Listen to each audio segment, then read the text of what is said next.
shootouts before blowing up in the rap game. But right when he was about to become the next star out of Chicago, he mysteriously disappeared out of nowhere. After racking up millions of views on almost everything he released, Lud Foe fell off the face of the earth. And today we're breaking down his entire story. Lud Foe came up on the west side of Chicago and got active in the streets early. Everyone hears about how wild the south side is because of how Yo, comment down below if you're from the west side of Chicago. You just said with your DMs, then ask me to DM you. I don't have my DMs disabled. I don't have my DM request disabled. What? What are you talking about, bro? I don't have my DM request disabled. What? Message and storage applied. Message controls. No, I don't have, no. I had it where you could send it.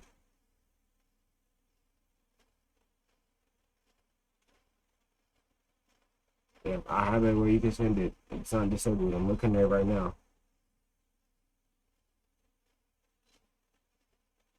Yeah, I don't know. Something wrong with your phone there. how many famous drill rappers are from there. But the west side is just as crazy.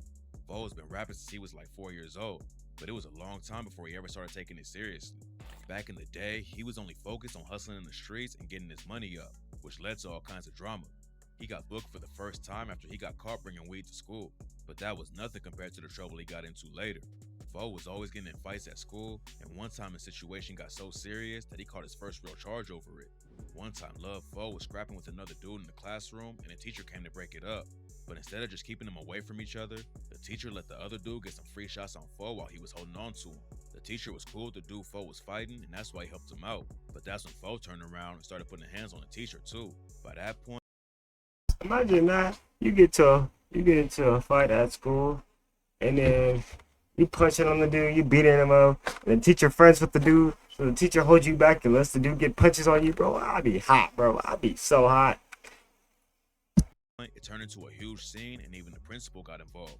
Foe already knew he was gonna get booked for punching the teacher, so he swung on the principal too.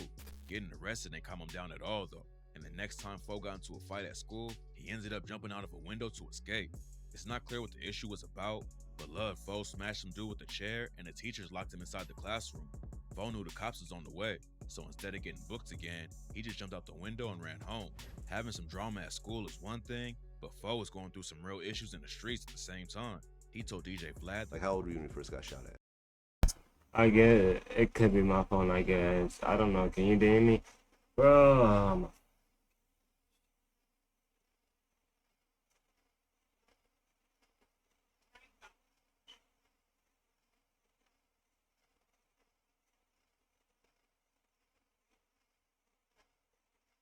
there you go. You must really want this on you, plug this. Jesus. Like 14. 14 years old. Yeah. Like, how old were you when you lost your first friend? 15. How many friends have you lost so far through violence? Through life or through like the streets? Yeah.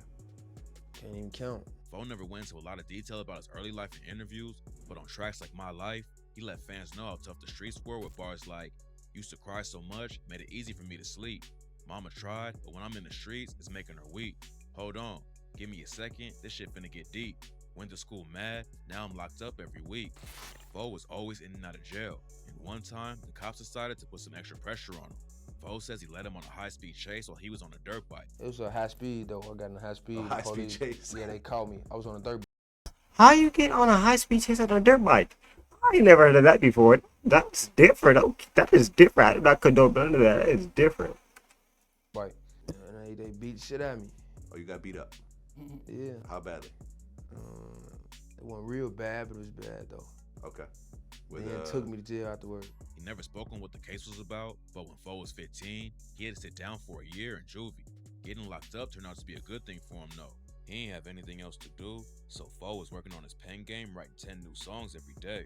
Love Foe wrote a lot in juvie, but when he got out, he went right back to the streets instead of hopping in the booth. Since he caught a felony charge, he couldn't live with his mom anymore because she stayed in government housing projects. Fo said his dad was a good dude, but he also rapped, "Daddy was a heroin addict, students laughing at me, ditching school, smoking weed, sitting up under the tree." But when his dad found out that Fo didn't have a place to stay, he cleaned up his act and showed up to court so that the judge would let Fo live with him. Lud Fo was lucky to have a place to stay, but he still almost ended up spending the rest of his life in the trenches. Then one day at a tattoo studio, everything changed.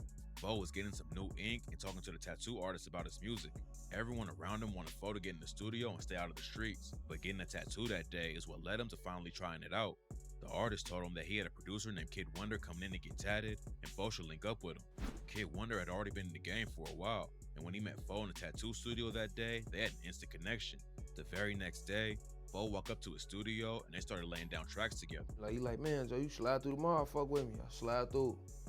You feel me? We've been working ever since. He recorded me on gave my first beat, recorded my first song, all that shit. Love Fo was officially a rapper, but he still wasn't ready to leave the streets behind. Hustling, fighting, and getting locked up was damn near his whole life up to that point, and Fo said, I got addicted to the action, you feel me? Some niggas get addicted to the money, some niggas get addicted to bitches, jewelry. I was addicted to action. It took him a long time to break out of the cycle, but when he decided to go all in with the music, it didn't take long for him to blow up. He started dropping tracks in 2015, and by 2016, Fo already had a massive hit under his belt. His song Cutting Up popped off like crazy and started running up millions of views on YouTube. The track was featured on Drake's OVO Sound Radio, and Fo got even more shine when Lil Durk hopped on the remix. Lud Fo kept up the momentum, dropping more hits like Recuperate and Alphabet. His projects were running up huge numbers, and not before long, Lud Fo was one of the hottest new rappers in the city. Everything was finally going right, and it seemed like he was on his way to hitting the mainstream. But in 2017, a truck driver almost killed Fo. One night, Fo was leaving a bowling alley with his homies at around 3 in the morning. There was an 18-wheeler going slow in front of him, so Fo got in the left lane to get around it. For some reason, the truck driver was pressed about Fo passing him, so he got right on his bumper and blasted the high beams. Fo got back in the left lane to just let the dude pass, but the truck stayed right next to him. He rolled down his window because he thought the driver was trying to say something, but when he looked over, the trucker just threw up the middle finger at him. Fo flipped him off right back, and that's when the trucker swerved into his lane and almost ran Fo off the road. Fo panicked and slammed on the brakes, which made his whip turn sideways and start flipping down the road. He passed out in the middle of the wreck, and when he woke up, he was flying through the air. Seatbelts save a lot of lives, but Fo says not wearing one that night is the reason he's still alive. No, I wouldn't wear my seatbelt. That's I flew out the back window. If I was wearing my seatbelt, I probably wouldn't have made it. My truck flipped like 9 times. That's crazy. Seatbelt supposed to save lives, but for black people, it doesn't save lives. I mean, it doesn't save lives. Not having one actually saves our life. That's crazy.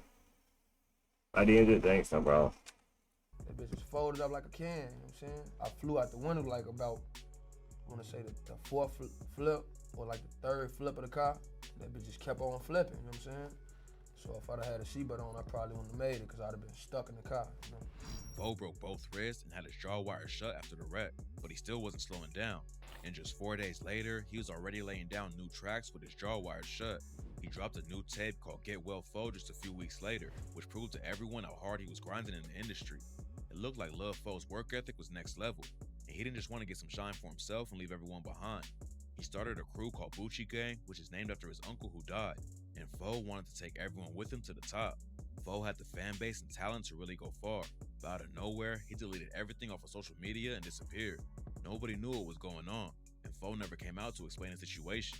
He came back with one last project in 2020 with features from Lil Durk and Lil Uzi Vert, and even though he hadn't been pushing his music like before, Fo still racked up millions of streams off the tape. Then after that, it's been complete silence from Lil Fo on the music end. He was working with some of the hottest artists in the game and was building up a huge audience, but then he just disappeared out of nowhere. Fans were shocked and confused by what happened, but another rapper named SG Batman says he knows why Lil Fo ain't dropping new music.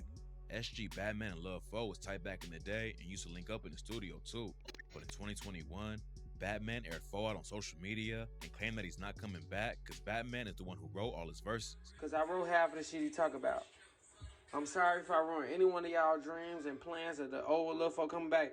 You would never see the old Lil Fo. He was going in on Fo, but then a month ago, he told Truth Teller TV that him and Lil Fo don't have any issues and are always cool when they run into each other. Love Foe never spoke on the situation, but last year he finally reappeared on social media and posted a few tweets on his alternate account.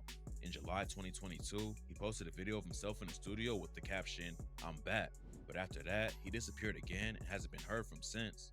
Nobody knows why Love Foe left the industry behind when it looked like he was going to take over.